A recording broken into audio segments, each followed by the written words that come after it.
Hey guys, so welcome back for another episode of HP Plus, and today we've something fresh happened out there, something new, and it was the Kingdom Hearts trailer at D23 in Japan, and they actually revealed a lot. I feel like they came up with like the new trailer was really ridiculous. Like I think that it's showing that like 2018 is maybe believable now, even though they've been saying it for about 6 months. We can only hope. We can only hope, right? Definitely going to be this year. Yeah, December 31st at 11:59 p.m. Yes. Technically, still 2018. That is true. So, but anyway, the trailer looked really awesome, and they announced that there's going to be about 9 to 10 worlds, and they said that the game is in 3 parts, and they said the first part's 90% complete, the second part's 60% complete, and the third part is unknown. Who knows? 2018. But within that third part, they did say that there's something that Tetsuya Nomura has always wanted to do ever since he started making video games. So, yeah, what could that be? He's super excited about that. Yeah. So. I think it was finish a game on time. Finish a game on time. That's the thing. We did it. That's what it But I really don't know what this could be that Nomura's doing, but I will say though that all of the production values and like the camera work and the gameplay looks amazing. Like it definitely looks like next gen Kingdom Hearts. And it does look really cool. Yeah, and it looks. I really love fun. the overabundance of Pixar stuff in the game. Oh, the trailer, sure. like the Toy Story stuff looked amazing. It looks They showed- equally on par with all Yeah. any of the Pixar movies themselves. But the Monsters Inc. thing was cool too because they had a leak photo like a month or two ago or something, and like a lot of people were kind of freaking out about that. And like it looked legit, but it's like now that they actually have shown this trailer and you see that Monsters Inc. is definitely like a world that's really cool. So good job whoever leaked that. Yeah, right. Yeah, what was the guy's name? Industry Insider, bro. He pulled through again. Yeah. That was his name, yeah. Man, he's like the Square Insider. What a bro. Yeah, what a bro. Who is what an that insider. leaker? Yeah, but I bet Square is hunting him down right now, but keep doing it. Anyway, so yeah, Monsters Inc. looked awesome. Toy Story looks spot on visually. Like, even that trailer from last summer, like, it still looked crazy. Like, they're nailing that, and I think they've got a Frozen world. I saw in the new screenshots they had Rapunzel. There's and Mighty.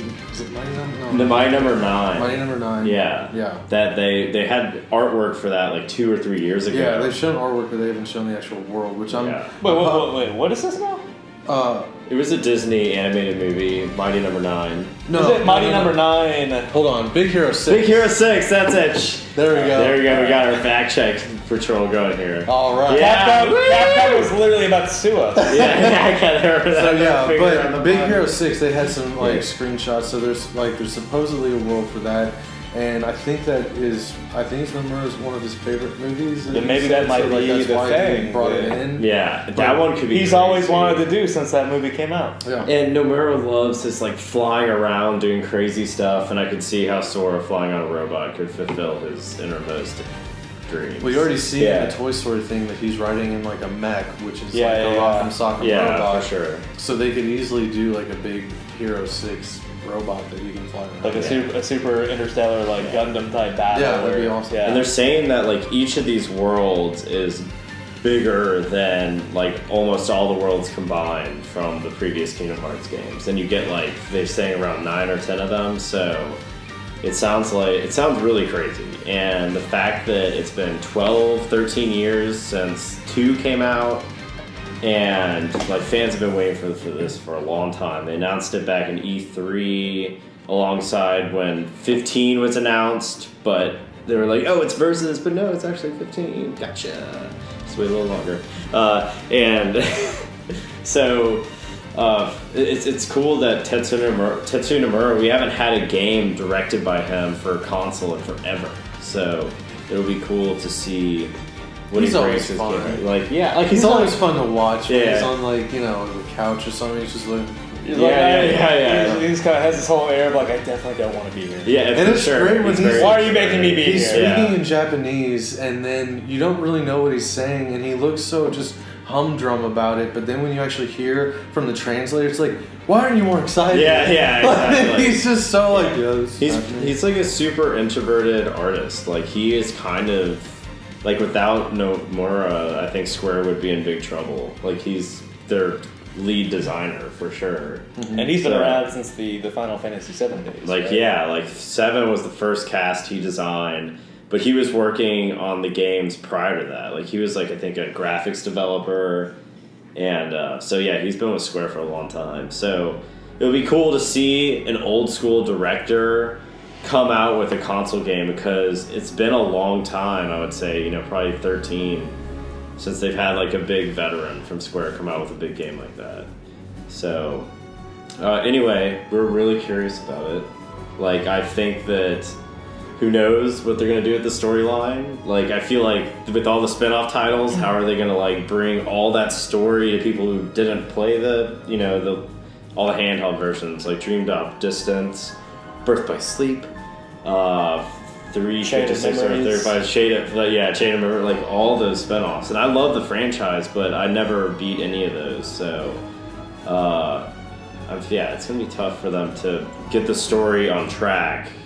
Because apparently the third one is the end of this story arc, so I guess they can start from scratch. The fourth one, I don't know. So, but we'll find out soon. So stay tuned for more soonish Kingdom Hearts news. What? E3 is probably when they're gonna come out with the release date. I would hope so. I mean, I don't. You have to get people excited for it. That's when all the big announcements. And another thing is they haven't shown any Final Fantasy characters yet.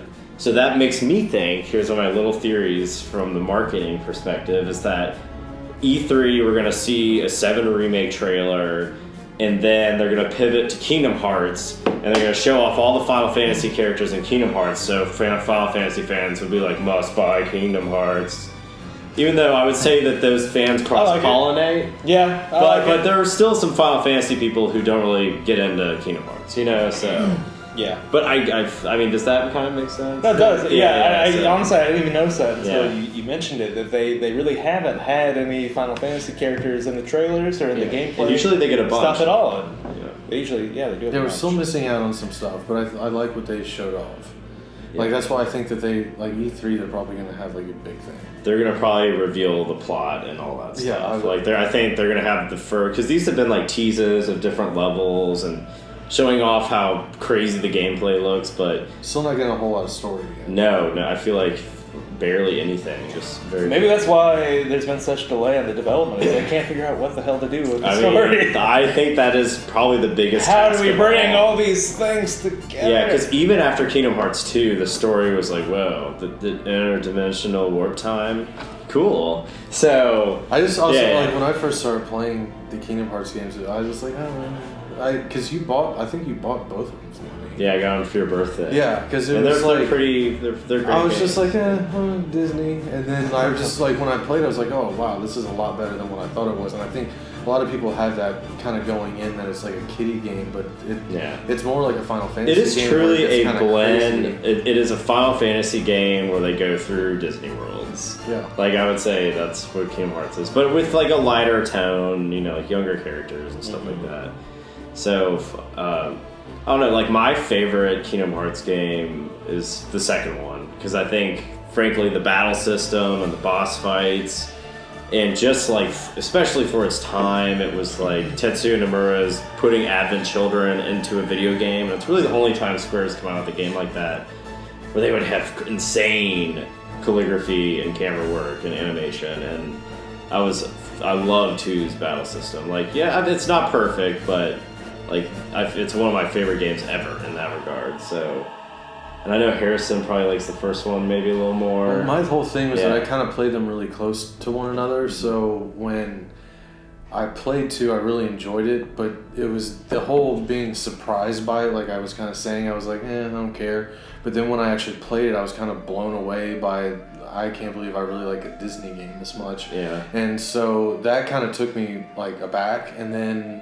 Like playing the second one, I really, really enjoyed it, but it was so close to the first one that it just didn't have that same impact on me. But I like the gameplay is definitely better. It's just like at that time I had played them too close. So if I went back now, I might change my mind. But yeah, I would say like right now probably 1 is like more of my favorite. But speaking of birthdays, I seem to be very prolific with buying Kingdom Hearts games for friends, and this one was on sale, so I can resist it. But wait, not what? that. Yeah. No, I paid full price. I got Nick Kingdom Hearts because he played the first one a long time ago, but did not play the second one. And they are different, but maybe he'll enjoy it. I know he just. Yeah, I really liked 1. I really liked the first Kingdom Hearts game, and for whatever reason, I just never really picked 2 up, and it was just one of those games that kind of dropped off my radar. And 2 goes much more Tetsuya Nomura, woo, wacky, whack. Yeah. But like, I'm starting to still see like that. insane at the same time. Yeah. Like I feel him and Hideo Kojima are apparently friends, and like it shows. Yeah. So surprise. Yeah. So it'll be, man, like. He was working on Versus 13 forever, and that's probably why Kingdom Hearts 3 took forever.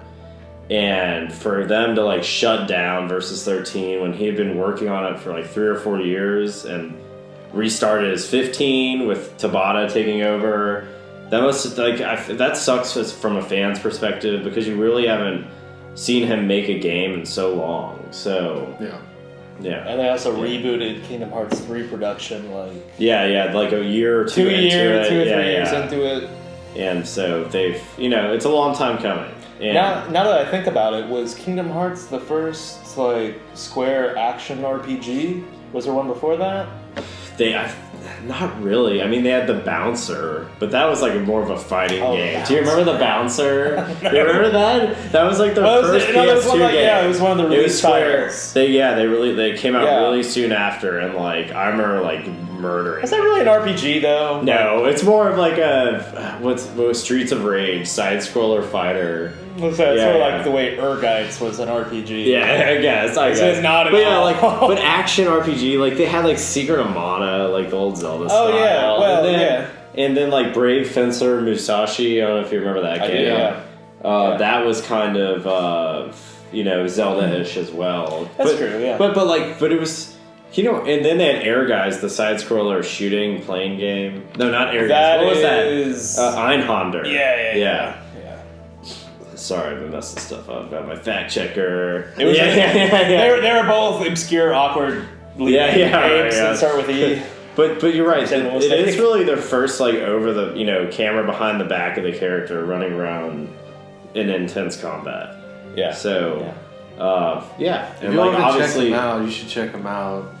They're all really good games. Like the because they have the HD remakes too for PlayStation 4. So they have every Kingdom Hearts game is now accessible by PS4. Yeah. So you can play them all, including the mobile or the. So if you're worried the graphics aren't going to hold up, you can get the new version. Actually, I could be wrong because I haven't loaded them up yet. But isn't the the PS4 sort of collection, as it were, the one that you got me? Yeah. Aren't the mobile games or the Game Boy games? It's just like the cinematics from the game. Only it's not the actual game. No, you get the full games except for one of them. 355 I forget over 4 days. it's like a weird I forget 365 divided by 2 equals what the fuck? Yeah, exactly. I think that one they just remastered the cutscenes. Yeah, that was all just video. But the other ones you actually can play, like the mobile version on I gotcha. PS4. So, good to know. Yeah, so, but yeah, they are all really awesome games. And we're all excited for Kingdom Hearts 3, and I'm sure we're going to be talking about it a lot more. So, till next time, y'all. Peace. Yeah. Later. Alright, so let's do Metroid.